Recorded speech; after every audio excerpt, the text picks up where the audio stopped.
क्या आपने कभी एक चीज महसूस की है कि आप किसी को कोई बात बताना चाहते हैं लेकिन आपकी बात अनसुनी कर दी जाती है?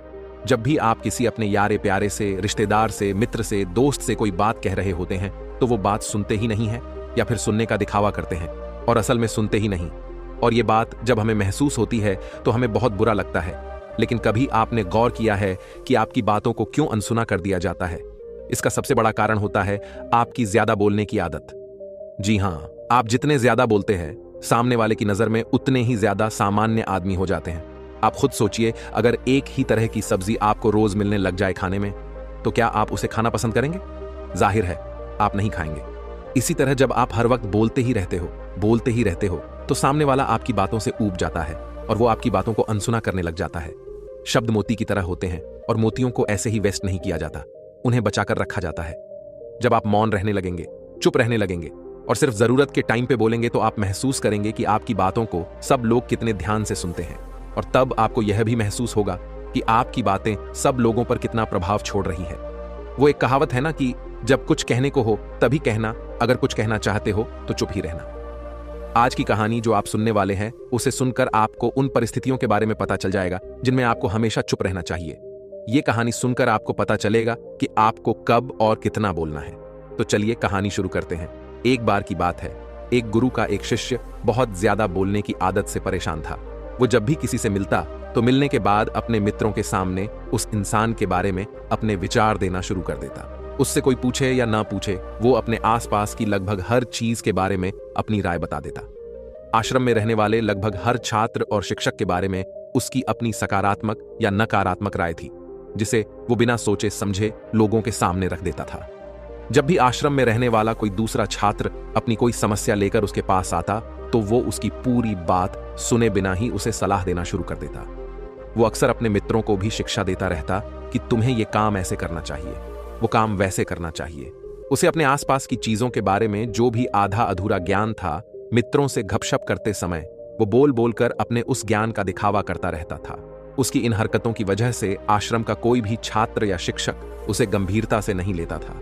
अक्सर उसके साथ पढ़ने वाले छात्र उससे दूर रहने की कोशिश करते क्योंकि वो हर बात पर उन्हें सलाह देने लग जाता था। कोई भी उसे अपना मित्र नहीं बनाना चाहता था, सब उससे दूर ही रहना पसंद करते थे।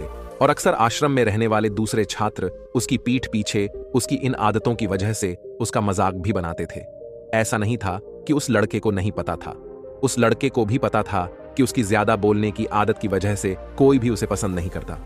वो भी अपनी इस आदत को बदलना चाहता था, लेकिन वह चाहकर भी हर बात पर अपनी राय देने की आदत को छोड़ ही नहीं पा रहा था। एक दिन वो अपने गुरु के पास गया और अपनी सारी समस्या अपने गुरु को बताई। गुरु ने कहा, बेटा, ज्यादा इंसान वही बोलता है जिसे लगता है कि वो सब कुछ जानता है। ऐसा इंसान जो ये मानता है कि वो बहुत थोड़ा ही जानता है और अभी ऐसा बहुत कुछ है जो उसे सीखना है, वो कभी भी जरूरत से ज्यादा नहीं बोलेगा और ना ही बिना मांगे किसी को राय देगा। सबसे पहले खुद के अंदर से ये अभिमान हटाओ कि तुम्हें सब कुछ पता है। शिष्य ने गुरु के सामने अपना सर झुका लिया। गुरु ने कहा कि बेटे, मैं एक दिन में तुम्हारी ज्यादा बोलने की आदत को खत्म तो नहीं कर सकता। ये आदत तुम्हें खुद ही अपने अंदर धीरे धीरे कम करनी होगी। लेकिन मैं तुम्हें यह जरूर बता सकता हूं कि किन मौकों पर तुम्हें शांत रहना चाहिए ताकि तुम खुद को दुखी होने से और किसी भी बड़ी मुसीबत में पड़ने से खुद को बचा सको। शिष्य ने गुरु की बातों से सहमति जताते हुए अपना सर हाँ में हिला दिया। गुरु ने कहा कि बेटा, इन 5 मौकों पर हर इंसान को अपना मुंह बंद रखना चाहिए। पहला, जब तुम्हें लगे कि कोई तुम्हारी भावनाओं को तुम्हारे शब्दों से नहीं समझ सकता, उस समय तुम्हें चुप रहना चाहिए। अक्सर हम लोगों को अपने दुख, अपनी परेशानियां बताना शुरू कर देते हैं, जबकि हमारे आसपास रहने वाले ज्यादातर लोगों को इससे कोई मतलब ही नहीं होता कि हमारे जीवन में क्या गुजर रहा है। हर इंसान को केवल खुद से मतलब होता है। वो केवल खुद के बारे में बात करना चाहता है, वो केवल खुद की तारीफ सुनना चाहता है। उन्हें हमारे जीवन की परेशानियों से कोई मतलब नहीं और ना ही वो सुनना चाहते। हो सकता है कि 1 या 2 बार वो तुम्हारी दुख भरी कहानी सुन ले, लेकिन उसके बाद वो तुमसे दूर भागना शुरू कर देंगे, क्योंकि कोई भी किसी दुखी और असहाय इंसान के साथ रहना पसंद नहीं करेगा। इसीलिए कभी भी अपने करीबी मित्रों और परिवार वालों को छोड़कर किसी ऐसे इंसान को अपनी परेशानी ना बताना जो तुम्हारी बातों को समझने की बजाय उनका मजाक बनाए। दूसरी बात, जब तुम्हें यह ना पता हो कि किसी विशेष मौके पर क्या बोलना है या फिर तुम्हें किसी विशेष घटना के बारे में आधा अधूरा ही ज्ञान हो, तो ऐसे मौके पर भी तुम्हें चुप ही रहना चाहिए।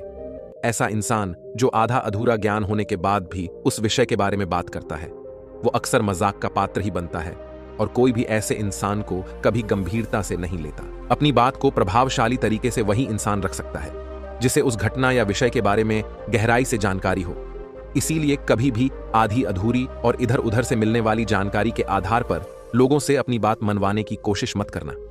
तीसरी बात, गुरु ने कहा कि जब कोई इंसान तुम्हारे सामने किसी तीसरे इंसान की बुराई कर रहा हो तब ऐसी परिस्थिति में भी तुम्हें चुप ही रहना चाहिए। तुम्हें कभी भी ऐसी नकारात्मक बातचीत का हिस्सा नहीं बनना चाहिए, क्योंकि आज जो इंसान तुम्हारे सामने किसी तीसरे इंसान की बुराई कर रहा है वही कल किसी और के सामने तुम्हारी भी बुराई करेगा। और इस बात की ज्यादा संभावना है कि आज तुमने उसकी हाँ में हाँ मिलाने के लिए तीसरे इंसान की जो बुराई की है, कल रिश्ते ठीक होने पर वो तीसरे इंसान से भी कहे कि तुमने उसके बारे में क्या क्या कहा था। इसीलिए जब भी कभी कोई किसी तीसरे इंसान की बुराई करे या उसके गलत समय का मजाक उड़ाए तो तुम्हें बस उसकी बातें सुननी है, कुछ बोलना नहीं है। गुरु ने कहा कि चौथा स्थान जब तुम्हें चुप रहना है वो है जब कोई तुम्हारे ऊपर गुस्सा या घृणा से चिल्लाए, तुम्हारा अपमान करने की कोशिश करे। तब ऐसी परिस्थिति में तुम चुप रहकर सामने वाले के गुस्से और घृणा को कम कर सकते हो, साथ ही तुम स्थिति को खराब होने से बचा भी सकते हो। जब तुम सामने वाले के क्रोध का जवाब क्रोध से ना देकर उस समय चुप रह जाते हो तब ये बात उस क्रोध करने वाले इंसान के दिल में लगती है। गुस्सा कम होने पर उसे अपनी गलती का पछतावा होता है और ज्यादा संभावना है कि वो अपनी गलती के लिए तुमसे माफी मांगे, और माफी नहीं भी मांगता तो वो अंदर ही अंदर खुद को दोषी समझने लगता है और फिर वो अगली बार तुम पर गुस्सा करने और घृणा करने से पहले कई बार सोचेगा। लेकिन तुम्हें हर परिस्थिति में चुप नहीं रहना। अगर कोई गलत कर रहा हो तो तुम्हें उसका जवाब भी देना है, क्योंकि कुछ लोग ऐसे भी होते हैं जिन्हें हमारा चुप रहना हमारी कमजोरी प्रतीत होता है। गुस्से के दौरान चुप रहने का ये तरीका केवल परिवार, सगे संबंधियों और कुछ निकटतम मित्रों के लिए ही सही है, न कि हर इंसान के लिए। अगर तुम हर जगह चुप रहने लग गए तो इसका मतलब लोग ये निकालेंगे कि तुम कायर हो और तुम डरपोक हो और दूसरों के सामने कुछ बोल नहीं सकते। गुरु ने आगे कहना शुरू किया कि पांचवीं जगह जहां पर तुम्हें चुप रहना है वो है कि जब कोई इंसान तुमसे उसके जीवन की कोई दुख भरी घटना या अपने जीवन की परेशानी साझा कर रहा हो। ऐसी परिस्थिति में तुम्हें चुप रहकर सिर्फ उसकी बातों को सुनना है। ज्यादातर लोग ऐसे होते हैं कि किसी ने उनके सामने अपनी समस्या सुनाई नहीं की, उन्होंने समाधान देना शुरू कर दिया। जबकि जब कोई इंसान हमसे अपनी परेशानी साझा कर रहा होता है तो वो हमसे किसी सुझाव की उम्मीद नहीं करता, वो बस ये चाहता है कि हम उसकी पूरी बात ध्यान से सुन लें। क्योंकि जब हम किसी की परेशानी को ध्यान से पूरा सुन लेते हैं तो उस इंसान को एक आत्मिक शांति मिलती है। उसे ऐसा लगता है कि चलो किसी ने तो मेरी बात को समझा। अधिकतर मौकों पर जब लोग हमसे अपनी परेशानी साझा करते हैं तो वो बस हमें अपनी बात बताना चाहते हैं। वो ये नहीं चाहते हैं कि हम उन्हें सलाह देना शुरू कर दें, क्योंकि जो सलाह हम उन्हें देने वाले हैं वो सब उन्हें पहले से ही पता है। परेशानी के समय किसी इंसान को सांत्वना देने का सबसे अच्छा तरीका है कि हम बस उस इंसान की पूरी बात को ध्यान से सुन लें। जब हम लोगों की बातों को बिना उन्हें बीच में रोके और बिना किसी सलाह दिए पूरे ध्यान से सुनते हैं तो उनकी नजरों में हमारे लिए सम्मान और स्नेह का भाव पैदा हो जाता है। हम ज्यादा गंभीर, समझदार और शांत दिमाग वाले इंसान प्रतीत होते हैं। इसीलिए जब भी अगली बार तुम्हें कोई अपनी परेशानी बताएं तो बस उनकी बातों को ध्यान से सुन लेना, और जब तक वो तुमसे सलाह ना मांगे तो उन्हें किसी भी प्रकार की सलाह मत देना। गुरु ने कहा कि मेरी एक बात हमेशा याद रखना, जब तुम कम बोलते हो तो लोग तुम्हारी तरफ ज्यादा आकर्षित होते हैं। वो जानना चाहते हैं कि तुम क्या हो और तुम क्या सोचते हो, तुम्हारी सोच क्या है। अपने गुरु की ये बातें वो शिष्य तो समझ गया, लेकिन क्या आप इन बातों को समझ पाए? दोस्तों, चुप रहने के बहुत से फायदे होते हैं। इसका सबसे बड़ा फायदा होता है कि चुप रहने से हम बातों को गहराई से समझ पाते हैं और हमारा ध्यान भी गहरा होता चला जाता है। लेकिन मौन भी दो तरीके का होता है, एक जुबान से मौन और एक आंतरिक मौन। तो हमें दोनों तरीके के मौन अपनाने हैं। ऐसा नहीं है कि हम ऊपर से तो चुप है लेकिन अंदर हमारे तूफान मचा हुआ है। तरह तरह के विचार आ रहे हैं, तरह तरह की सलाह पैदा हो रही है कि मैं भी अपनी सलाह इस बैठक में प्रस्तुत करूं।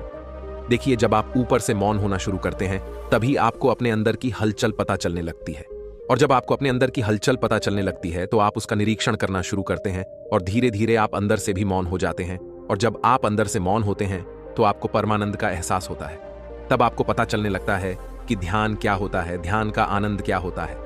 ऊपर से मौन होने के बाद जैसे जैसे आप ध्यान करते जाएंगे आप अंदर से भी मौन होते जाएंगे। तो दोस्तों, कैसी लगी आपको ये कहानी? कमेंट करके जरूर बताना, और अच्छी लगी हो तो इस चैनल को सब्सक्राइब जरूर कर लेना।